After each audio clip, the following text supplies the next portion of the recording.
Salut à toi internautateur, salut à toi internautatrice et bienvenue dans cette nouvelle Trick Track télé avec Monsieur Julien. Bonjour Monsieur Julien, comment vas-tu? Très bien Monsieur Trulli. Bon, et bah écoute, si ça va bien, c'est super. On est là pour parler d'une pimpage de jeux de société, de comment on fait pour rendre les jeux encore plus beaux que ce qu'ils ne sont déjà. Et j'ai demandé à Monsieur Julien de venir, enfin j'ai proposé à Monsieur Julien de venir, il a gentiment accepté, parce qu'en fait il fait des choses fantastiques dont on va parler là dans un instant. Cette petite vidéo là très courte est surtout pour expliquer un petit peu comment on peut rendre nos jeux plus jolis avec une technique particulière du futur de maintenant qui s'appelle l'impression 3D, la modélisation 3D, la fabrication additive. La fabrication additive. Ça n'a rien à voir avec la consommation de drogue ou de la fabrication de méthamphétamine dans des laboratoires secrets. C'est pas du tout ça, c'est additif, mais c'est parce qu'on rajoute quelque chose, un plus produit, vous voyez, bon voilà. Donc, dans cette petite vidéo de présentation de le Quackess, on va regarder un petit peu ce qu'on est capable de faire maintenant avec l'impression 3D et surtout quand on a des doigts de fée, des doigts en or comme Julien pour modéliser des trucs, pour rendre les jeux encore plus beaux. Alors, vous voyez, Note vous fait un magnifique balayage de la magnifique table. Il y a plein de trucs posés devant nous. Tout ça, c'est des créations de Julien. Alors, Julien, je précise quand même, pour les gens qui fréquentent le forum de Trick Track et notamment le forum, la section pimpage et tuning de jeux, il est connu sous l'avatar du concombre masqué. C'est un adepte de Mandrika. Pas Mandrika, Mandrika. Et il est connu sous le nom de Rules, donc R-2-O-L-Z, parce que c'est lui qui rules. Voilà. Non, enfin l'étymologie est un peu différente, bon, mais c'est pas grave. Ce sera peut-être dans une prochaine. En tout cas, on va parler de ça maintenant, tout de suite. Donc devant moi, j'ai pris deux plateaux de jeu. Il y a un plateau de Fortune de Merck et ici, il y a un plateau de Tzolk'in que vous aurez reconnu avec ses magnifiques engrenages. Quand on en tourne un, ça fait tourner tous les autres. Pourquoi on a ça devant nous? Tout simplement parce que Julien a créé donc des pions qui vont permettre de rendre ces plateaux qui sont déjà magnifiques encore plus beaux. Julien, moi j'aimerais bien savoir déjà pourquoi tu fais ce genre de choses. Qu'est-ce qui fait que toi tu t'es dit dans mes jeux j'ai envie de les rendre plus beaux et de pourquoi? Tu avais un manque, d'origine, je suis figuriniste, donc plutôt, voilà, je suis plutôt orienté à méritrage, donc je peux sélectionner en priorité des jeux avec de la figurine. D'accord. Que je peins. Et à côté, je faisais aussi des petits pimpages du type boîte à cartes, etc., choses en carton, insert. Et un jour, j'ai vu un gars qui avait fait une figurine en pâte Fimo, à la main. Et à l'ancienne, voilà, enfin, ou même à la moderne, hein, qui était super. Et en fait, ayant un peu des crochets à la place des mains, j'ai pas les compétences pour pouvoir sculpter un truc en pâte Fimo. J'ai essayé, on aurait dit une pomme de terre. Et je me suis dit, ben, je sais utiliser un logiciel 3D. Maintenant, il y a des sociétés qui donnent accès à des technologies qui anciennement étaient réservées aux professionnels. Donc, je vais essayer. Et donc j'ai fait, c'était ce truc-là, c'était mon premier. Ok, donc la caméra est portée juste au-dessus, tiens, viens, fais voir. C'est là pile où il y a mes mains, donc je vais m'en occuper. Et donc ça, alors voilà, c'est là, je ne sais pas si c'est moi qui dois zoomer ou si c'est Note qui peut le faire éventuellement.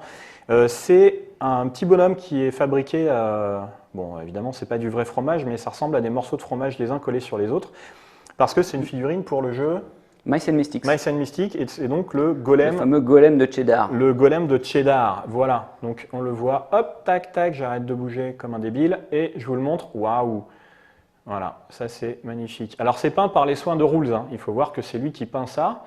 Et donc c'est super bien peint, mais à la fois c'est une figurine qui n'existe pas dans le commerce de chez Philosophia, etc. C'est toi qui t'es fait ça pour agrémenter ton jeu à la place d'un d'un token en carton. D'un token en carton, voilà. Donc l'idée c'est que là, partout autour de moi, j'ai plein de choses. Pour différents jeux, par exemple, donc sur le plateau de Tzolk'in, on va tout de suite le regarder, qui est là. J'ai vu que Note faisait un super truc, donc vous savez qu'il y a les engrenages. On met normalement des jetons ici à la place, sauf que là, suivez au milieu. Monsieur, il nous a fabriqué des choses super jolies pour agrémenter notre plateau. Et donc ce sont des pyramides aztèques, tout simplement. Maya, ouais, j'y connais rien en fait, moi en civilisation précolombienne. Si ce n'est que je sais dire civilisation précolombienne. Elles sont toutes à la taille qui va bien. Elles sont toutes à la taille qui va bien, ce qui veut dire que ça doit rentrer. Ça rentre, nickel chrome. Et quand ça tourne, voilà. Et si on les fait tourner très vite, on peut s'amuser à faire tomber les gens qui sont tout en haut de la pyramide. Voilà. maintenant on connaît l'origine du déclin de l'Empire précolombien, ce n'est pas du tout les invasions espagnoles. C'est le plateau de Solkin. Donc là, on voit tout de suite l'intérêt de la modélisation 3D sur un truc comme ça, c'est qu'en fait, ça ne sert à rien du tout. Clairement. Hein, on est d'accord. Ça ne sert à rien. C'est de la geek attitude poussée. Là, c'est pour faire joli, purement. C'est juste pour faire joli, pour se faire plaisir encore plus quand on joue à son jeu favori qu'on aime. Alors, il y a plein d'exemples. On va un petit peu faire un tour pendant cette vidéo sur les différentes choses qui ont été faites. Un, pour vous montrer qu'on peut faire des trucs jolis et aussi qu'on peut faire des choses assez compliquées. Et on reviendra sur une prochaine vidéo sur le comment on fait tout ça. Maintenant, je pense que tout le monde a compris ce que c'était que l'impression 3D pour le jeu. Donc, monsieur modélise avec des logiciels, mais il nous expliquera ça dans une autre vidéo. Ensuite, il fait il fait des impressions et tu nous expliqueras aussi comment tu fais tes impressions. Mais là, on va regarder un petit peu plus des pièces de plus près.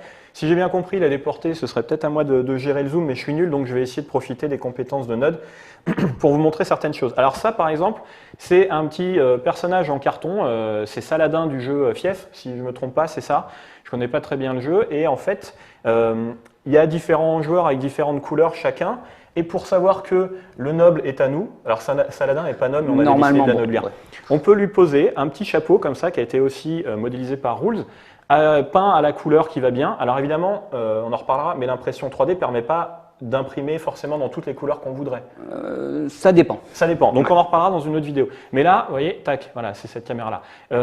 On va pouvoir avoir son petit chapeau sur son noble, comme ça on sait que c'est le nôtre à nous et que les autres n'ont pas le droit de nous le prendre, par exemple. Il y a aussi pour Chaos sur le vieux monde, c'est ça, hein, je dis pas de bêtises. Pour remplacer tous ces tokens en carton qui sont pas mal, mais bon, voilà, ils sont jolis, hein, je veux dire, les illustrateurs ont bien bossé. Rules nous a fait des petits jetons. Et quand je dis nous a fait, vous comprendrez dans la prochaine vidéo aussi pourquoi je dis nous a fait. Des petits jetons qui représentent quid des épées, quid une jolie couronne, ou bien encore cette magnifique comète de la fameuse prophétie de la fin du vieux monde. Et puis aussi le fameux symbole Skaven qui rappelle les 3 ordres de Nurgle. Ça remonte à longtemps. Ouais, ça remonte à longtemps. Mais c'est le rat, je crois. C'est le rat cornu. Le rat cornu. Mais il y a quand même les 3 points qui rappellent un petit peu Nurgle, la pourriture et tout. Moi, je suis persuadé qu'il y a une histoire entre ces deux-là. Possible. C'était peut-être des potes avant. Ça doit se commettre ensemble, toutes ces choses. Alors pour les gens qui ont bon goût, par exemple, dans les jeux, je ne dis pas que ceux qui aiment bien les autres jeux n'ont pas bon goût, mais ceux qui ont très bon goût en matière de jeu excellent, il y a aussi ça, c'est un petit jeton de claustrophobia qui a été remplacé par la même chose, mais en 3D. Voilà. C'est la petite goutte de sang placée dans cette espèce d'engrenage et qui est sublime, et puis en plus bien peinte là, hein, pour le coup, parce qu'il dit qu'il a décroché à la place des mains, mais il parlait de sculpture, hein, parce que niveau peinture, je peux vous dire que le gars touche un peu sa bille quand même. Merci. Un jeu qui vient de sortir, Relic & Co, avec ici c'est des petits totems, donc je suppose que ça fait office de pion, c'est ça?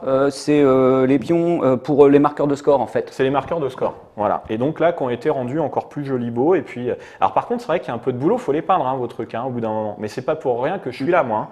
Hein. Après, en cela, tu vois, par exemple, les jetons Relic & Co à peindre, franchement, c'est... Allez, 10 minutes le vent dans le dos. C'est pas longtemps, 10 minutes le vent dans le dos. Et c'est pour dire que le vent dans le dos, c'est encore plus dur. On fera justement aussi une autre vidéo où on va, si on arrive à un petit peu mettre Jamie à notre cause, on va peut-être être trop autour de la table, sinon on sera que 2.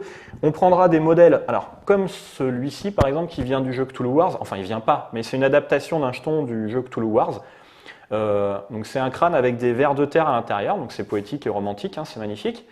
Ce truc-là, celui-là, il est à l'état brut ou tu l'as sous-couché? Celui-là, j'ai juste sous-couché. Donc là, il y a une sous-couche à la bombe, certainement, de blanc. De blanc, mais ça, c'est du brut. Alors, à l'état brut, une jolie catapulte, toujours pour le jeu Fief, en remplacement de ce jeton en carton qui est joli, mais que voilà. Là, vous avez une catapulte fantastique et qui fonctionne. Hein, elle est capable de balancer à 300 pieds des boulets de 50 kg. Voilà, ça fonctionne, hein, c'est ce que tu m'as dit. C'est à peu près ça. Celle-là, en fait, tu as la version peinte, donc, ça se verra peut-être mieux à la caméra. Pas peinte, et ça, c'est la version peinte, voilà, qui est très jolie. Elle tourne. Jolie. Qui tourne. Non, elle tourne vraiment. Elle tourne vraiment. Waouh!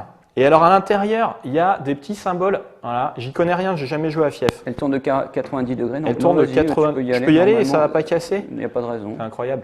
Et donc, ça tourne de 80. Donc là, il y avait un F, et là, il y a maintenant... 2 F, c'est quand ça va beaucoup mieux pour vous. Voilà. Et quand il commence à y avoir de la musique, il y a les 3 F. Bon, pas. FFF, oui. Bah, voilà, enfin. Évidemment. Bah oui. Et alors, pour montrer une autre figurine brute, alors ça, c'est pas toi. Ça, c'est pas moi qui l'ai modélisé, c'est quelqu'un de fort talentueux. C'est un espèce d'homme rat, donc je ne sais pas de quel jeu il viendrait. Mice and Mystics aussi. Mice and Mystics aussi, fortement armé. Donc là, on voit, c'est pas sous-couché, rien du tout, c'est quasiment un fini translucide, c'est assez rigolo. Donc tu nous parleras aussi ça dans la prochaine vidéo de tous les types de finitions différentes. Et là, on a une figurine sublime, parce que franchement, moi je ne pensais pas que c'était possible d'avoir des détails comme ça aussi sympathiques avec de la modélisation 3D. C'est enfin grand public, je veux dire, accessible à tout le monde au bout d'un moment. C'est vraiment super sympa. Il y a plein d'autres pions, j'ai des trucs ici, des vaisseaux. Genre, c'est des jolis petits vaisseaux un peu Steam pour High Frontier, c'est ça? Alors, là-bas, il y a tout un paquet de jetons qu'on vous montrera plus tard. C'est du Mice and Mystics. Guillaume n'est pas là aujourd'hui, mais je pense qu'il serait devenu complètement fou, parce que là, c'est sublime. Mais je vais vous montrer quelque chose surtout d'assez sympathique. Est-ce que tu peux me passer le petit compteur de Netrunner? Voilà. Ouais. Alors, une des choses qu'on peut faire en modélisation 3D, et moi qui me souffle un petit peu, si on peut voir, voilà, avec la déportée, ça, c'est un compteur pour Netrunner. Et en fait, tac, on peut faire basculer ces petits trucs. Donc, c'est quoi? Je ne connais pas Netrunner, c'est pour compter les tours. En fait, c'est les activations. Tu as des cartes et pour pouvoir les activer, tu as un certain nombre de points d'activation à chaque tour. D'accord. Et normalement, tu as une carte qui fait dans la taille de ça, en fait, sur lesquelles tu viens poser des petits bouts de carton. Ouais, mais ça, c'est SO 2000. C'est SO 2010. Et surtout, c'est SO, t'éternues, il y a tout qui vole. Ah ouais, d'accord. Et quand tu joues, joues bien lentement comme moi, tu mets 100 ans à réfléchir et tu as oublié au bout de 5 minutes le nombre de points que tu avais, machin. Et que le pote avait éternué, voilà. t'es pas content. Alors qu'avec ça, je veux dire, va falloir quand même franchement éternuer. Alors ça, ce qui est génial, c'est que donc là, clairement, il y a un mécanisme. Depuis tout à l'heure, on voit des pièces qui sont monoblocs, je pense, pour la plupart. C'est des pièces monoblocs qui ne bougent pas. Enfin, bon, mis à part le catapulte, je vous ai un peu grillé la surprise. Avec un vrai système en dessous de clips et tout pour que ça tourne. Là, on a à nouveau un mécanisme et ça, c'est réalisable en 3D. Ça veut dire que toi, quand tu le fais faire, ensuite tu colles des pièces ou ça arrive comme ça? Non, c'est ça la chose intéressante. Il y a certaines technologies de fabrication additive qui permettent de fabriquer des mécanismes déjà imbriqués. D'accord. En one shot, d'un seul coup en fait. Donc, par exemple, ça, c'est modélisé comme ça. D'accord. Enfin, comme ça, bon, je le mets parce qu'il pendouille, mais c'est modélisé tout monté en fait.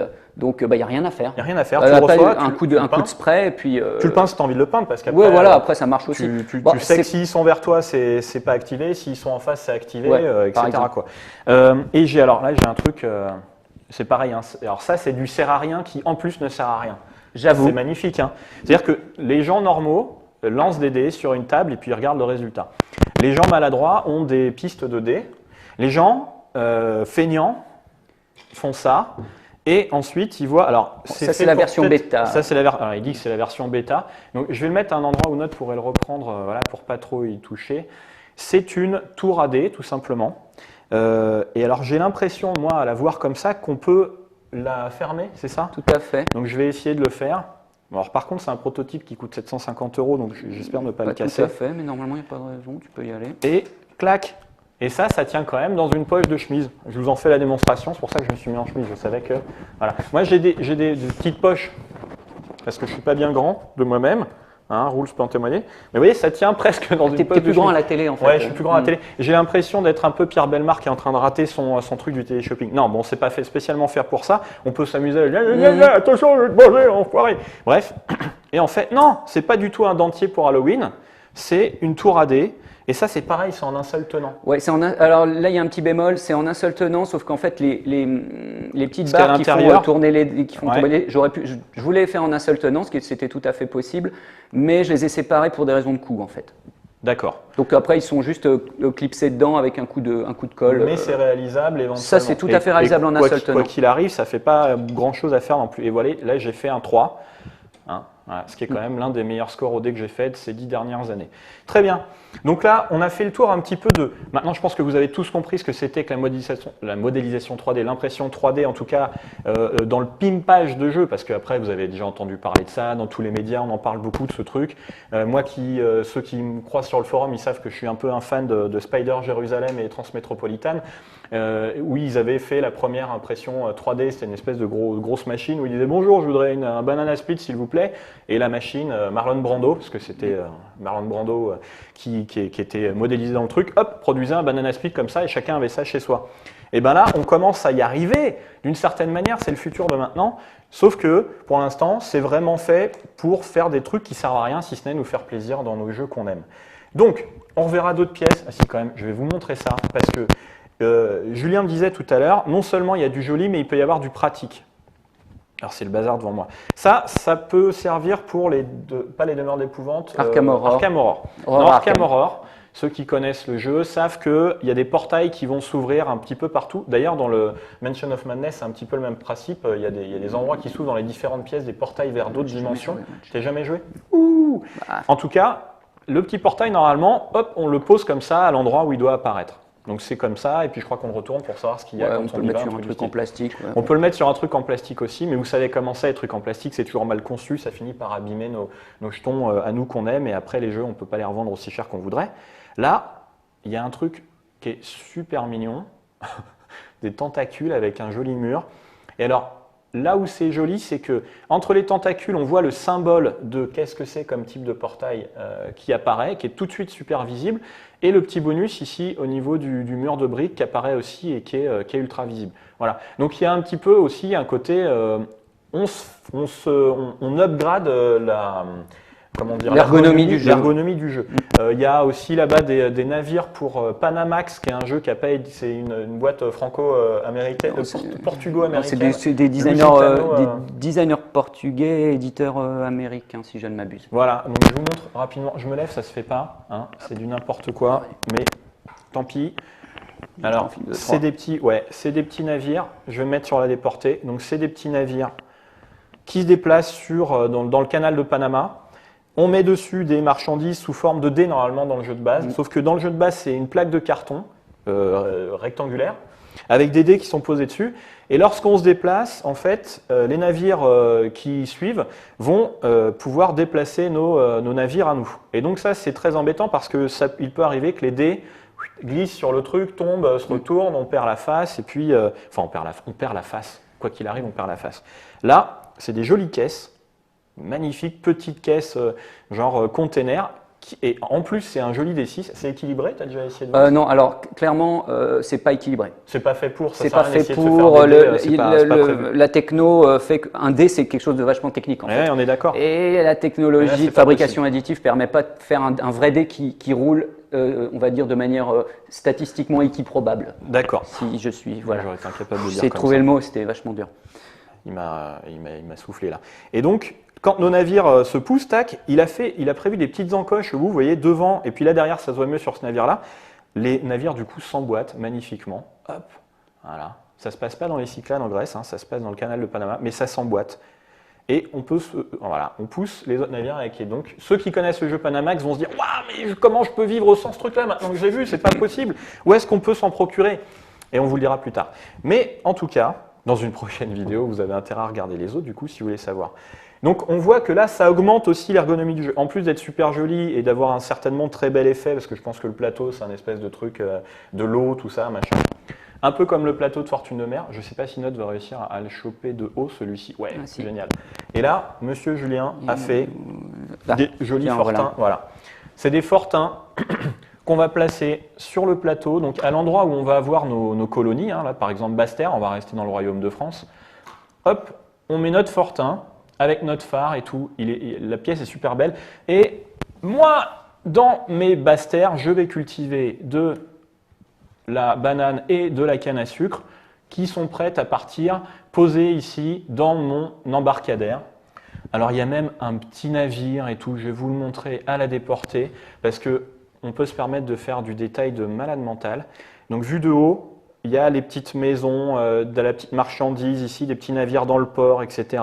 Le phare, l'espèce de citadelle Vauban. Alors, citadelle Vauban à l'époque, si, c'était c'était ça. Ça commençait, déjà, ça commençait, crois. hein, ouais, c'est peut-être ça. Vauban, c'est quel Stéphane, Berne, aidez-nous.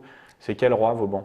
Bref, parce que la piraterie, c'est grosso modo Louis XIV, quelque chose comme ça. Bah, c'est ça. Et donc Vauban, c'est ça. Voilà. On est super fort parce qu'en plus, on fait de l'histoire, même quand Monsieur Guillaume n'est pas là. Et je parle de Guillaume des vidéos alinéa que je vous conseille d'aller regarder.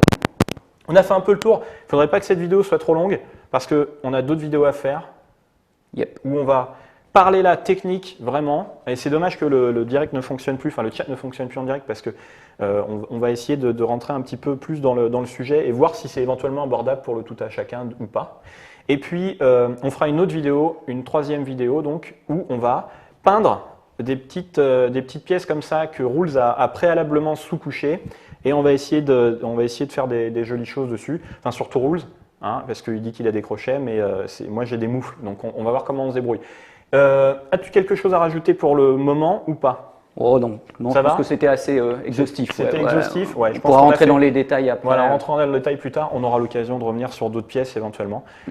Messieurs, dames, internautateurs, internautatrices, toi, installé devant ton écran confortablement, je te dis à bientôt et je vais pouvoir envoyer le générique. Merci à tous. Merci.